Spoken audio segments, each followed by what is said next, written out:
శ్రీమాత్రే నమ. జయ గురు దత్తాత్రేయ నమ. ఈ వీడియోలో మనం ధనుసు రాశి వారికి జూలై 1 నుంచి 15 మధ్యలో జరగబోయే పక్ష ఫలితాలు పరిశీలిద్దాం. ఏదైనా ఒక జాతక రీత్యా కానీ గోచార రీత్యా కానీ మనం చూసినప్పుడు కేంద్రాల్లో కానీ కోణాల్లో కానీ గ్రహాలు ఉన్నప్పుడు ఆ గ్రహం ఏదో విధంగా జాతకుడి మీద తన ప్రభావాన్ని చూపుతూ ఉంటుంది. అలాగే ధనస్థానంలో లాభస్థానం అంటే 2-11 స్థానాల్లో గ్రహాలు ఉంటాయి. అవి ఆర్థిక పరంగా జాతకుడికి ఏదో విధంగా సహకరించడం జరుగుతూ ఉంటాయి. మరి ధనుసు రాశి వారికి చతుర్థ కోణంలో శని భగవానుడు ఉన్నాడు. ఇది కొంతవరకు అర్ధాష్టమ శని నడుస్తూ ఉంది. అర్ధాష్టమ శని నడిచినప్పుడు జాతకుడికి పని భారం పెరుగుతూ ఉంటుంది. ఎంత కష్టపడ్డా ఇంకా ఏదో పని మిగిలి ఉంటుంది. ఎంత కష్టపడ్డా ఏదో ఒక సమస్య అటు పర్సనల్ విషయాల్లోనూ వృత్తి విషయాల్లో కూడా ఇబ్బంది పడడం జరుగుతూ ఉంటుంది. ముఖ్యంగా స్థల మార్పుకి ఒత్తిడి పెరుగుతూ ఉంటుంది.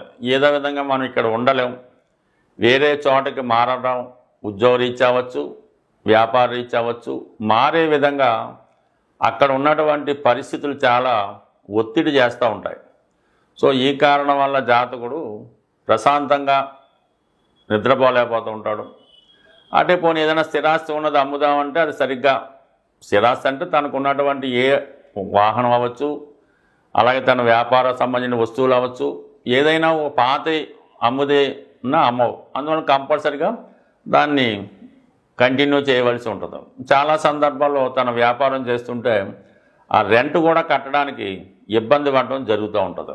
అది వేరే సోర్స్ ద్వారా ధనం వచ్చి దాన్ని ఫుల్ఫిల్ చేయడం జరుగుతూ ఉంటుంది. బట్ ఏదైనా అటు మాతృ సంబంధించిన విషయాలు, అది అలాగే వ్యాపార సంబంధించిన విషయాలు, విద్యార్థులైతే విద్యకు సంబంధించిన విషయాలు కూడా ఎక్కువగా స్ట్రగుల్ పడడం జరుగుతూ ఉంటుంది. విద్యార్థులు అయితే ఇతరుల ఇంట్లో ఉండి చదువుకోవడం కానీ హాస్టల్లో ఉండి చదువుకోవడం, అక్కడ సరైన సదుపాయాలు లేకపోవడం, ఈ ఇబ్బందులన్నీ కామన్గా జరుగుతూ ఉంటాయి. శుక్రుడు 6వ స్థానంలో సంచరిస్తున్నాడు. ఇది కామన్గా రుణదాతల నుంచి ఒత్తిడి పెరుగుతూ ఉంటుంది. బంధువులే విరోధులుగా మారుతూ ఉంటారు. ఎస్పెషల్లీ స్త్రీలతో విరోధం కలుగుతూ ఉంటుంది.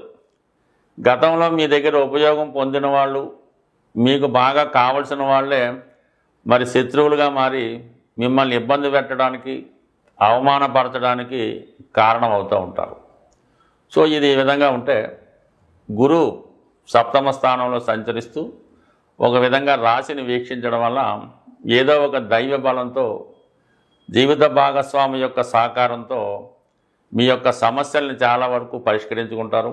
ఎస్పెషల్ ఈ సమయంలో మీలో ఉన్నటువంటి విద్వత్తుకి, పాండిత్యానికి, చదువుకి, అలాగే మీలో ఉన్నటువంటి ఏదైనా ఒక వృత్తి సంబంధించిన విషయాలు మంచి గుర్తింపు రావడం వల్ల చాలా వరకు ఇవన్నీ కూడా దాన్ని ఓవర్టేక్ చేయడం జరుగుతూ ఉంటుంది. అంటే ఎక్కువగా సాంప్రదాయ వృత్తుల్లో ఉన్న వాళ్ళకి టీచర్లు, లాయర్లు, అలాగే లెక్చరర్లు, ఈ జ్యోతిష్కులు, ఈ పౌరోహిత్యం చేసేవాళ్ళు, ఈ వేదాలు మొదలగు వాటిలో ఉన్న వాళ్ళకి, డాక్టర్లకి, వైద్యులకి, వీళ్ళందరికీ కూడా చాలా కాలంగా దేనికైతే మీ ఎదురు చూస్తున్నా అటువంటి గుర్తింపు, హోదా లభిస్తూ ఉంటుంది. మీ యొక్క అస్తవాసి పెరుగుతూ ఉంటుంది. మీరు చెప్పినవి జరుగుతూ ఉంటాయి. అందువల్ల ఓవర్గా మీకు మీ యొక్క నేమ్ చాలా వరకు వెళ్తూ ఉంటుంది. అంటే ఇక్కడ భాగ్యాధిపతి కూడా 7ంలో వచ్చి గురువుతో కలిసాడు. అంటే లగ్న భాగ్యాధిపతుల కలయిక, ఇది ఒక అదృష్ట యోగం.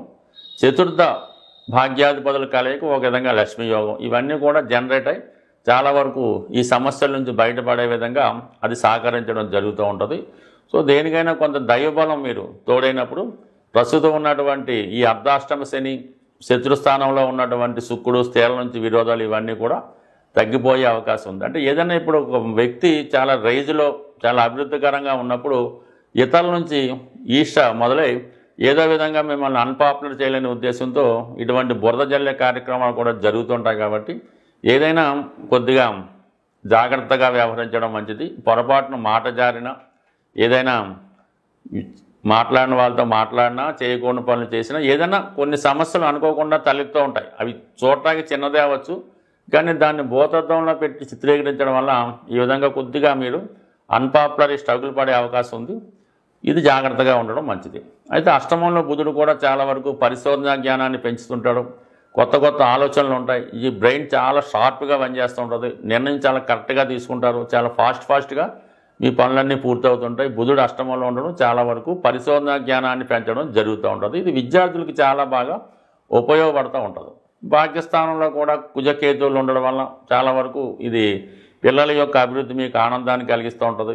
పుణ్యక్షేత్రాలు దర్శిద్దామని మీ ఆలోచన బాగుంటుంది. ఏదైనా ఎండోమెంట్ సంబంధించిన కార్యక్రమాల్లో కానీ దేవాలయ సంబంధించిన కార్యక్రమాల్లో మీకు అనుకూలత ఏర్పడుతూ ఉంటుంది. సో ఏదైనా ఓవరాల్గా బాగున్నప్పుడు కూడా కేవలం శని యొక్క అర్ధాష్టమ శని ప్రభావం వల్ల చాలా వరకు కొన్ని అనుకోని సంఘటనలు మీకు ఇబ్బంది పెట్టవచ్చు. దానికోసం ఎంతసేపు కొద్ది దైవాన్ని గట్టిగా పట్టుకొని చాలా వరకు జాగ్రత్తగా ఉంటే ఇది సజావుగా సాగే అవకాశం ఉంది. 3వ స్థానంలో ఉన్నటువంటి రాహు చాలా వరకు కొత్త కొత్త పరిచయాలు ఏర్పడుతుంటాయి.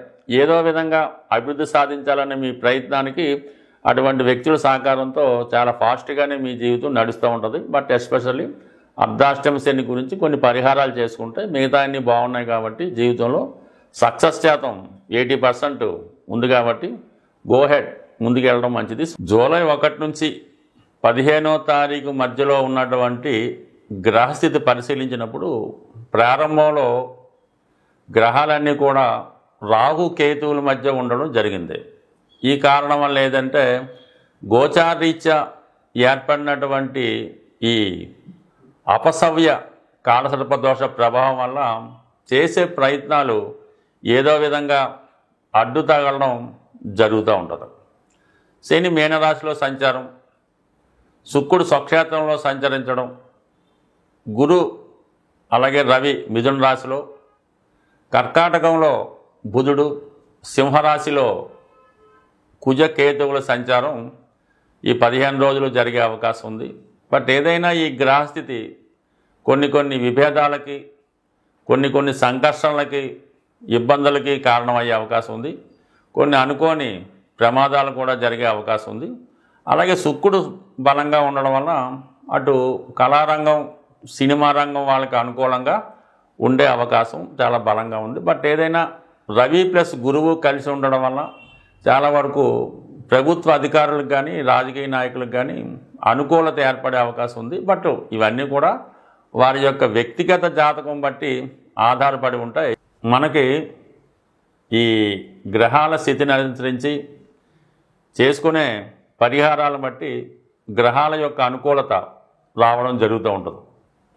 ఈ మనం జూలై 1 నుంచి 15వ తారీఖు అంతా కూడా ఆషాఢ మాసంలో ఉండడం వల్ల ఇది అమ్మవార్లకి చాలా ఇష్టమైనటువంటి నెల. ఈ సమయంలో అమ్మవారిని ఆరాధించడం వల్ల వారి యొక్క అనుగ్రహంతో జాతకుడికి ఉన్నటువంటి ఈతి బాధలు సమస్యల నుంచి బయటపడడం జరుగుతూ ఉంటుంది.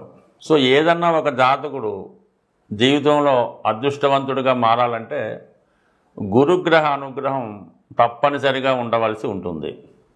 అటువంటి గురు పౌర్ణిమ ఈ నెల అంటే జూలై నెల 10వ తారీఖున ఈ గురు పౌర్ణిమ రావడం జరుగుతుంది.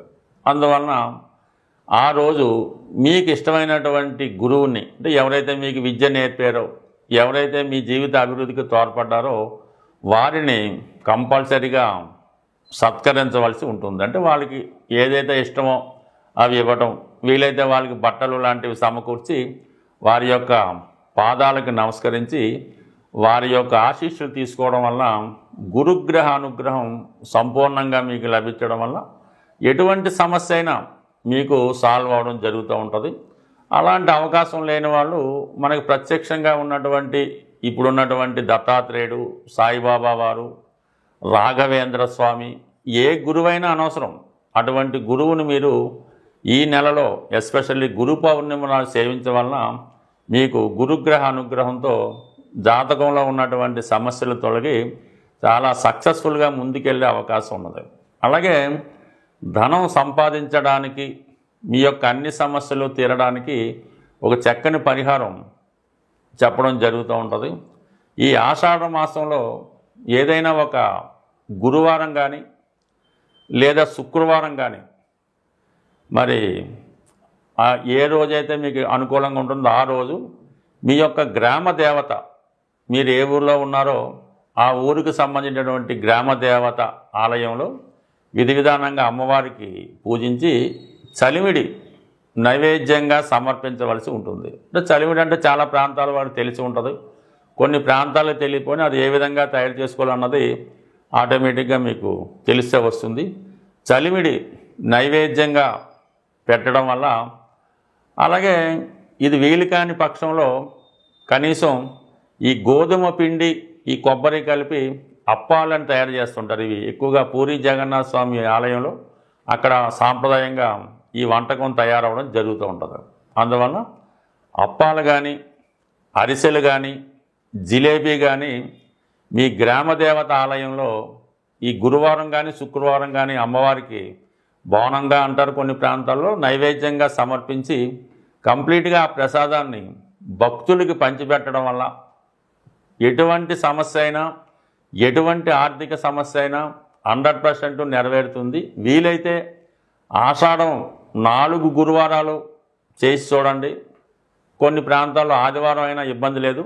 బట్ ఏదైనా ఈ రెమెడీ చేసిన రోజు కొద్దిగా నీసు మాంసాలు తినడం కానీ, మద్యం మధువు అలాంటి వాటికి దూరంగా ఉండాలి. కాబట్టి ఈ ప్రసాదం తీసుకున్న వాళ్ళు కూడా ఆ విధంగా నియమంగా ఉండాలన్నమాట. అప్పుడే ఆ ఫలితం మీకు రావడం జరుగుతూ ఉంటుంది. అందుకని ప్రసాదాన్ని కూడా ఎవరికి పడితే వారికి పంచడం అది జరగదు. అందుకని మీరు గురువారం కానీ శుక్రవారం అయితే ఈ పరిహారం పాటించడం వల్ల కేవలం మీకు 2-3 రోజుల్లోనే ఆ ఫలితం కనబడే అవకాశం ఉంటుంది. స్వస్తి.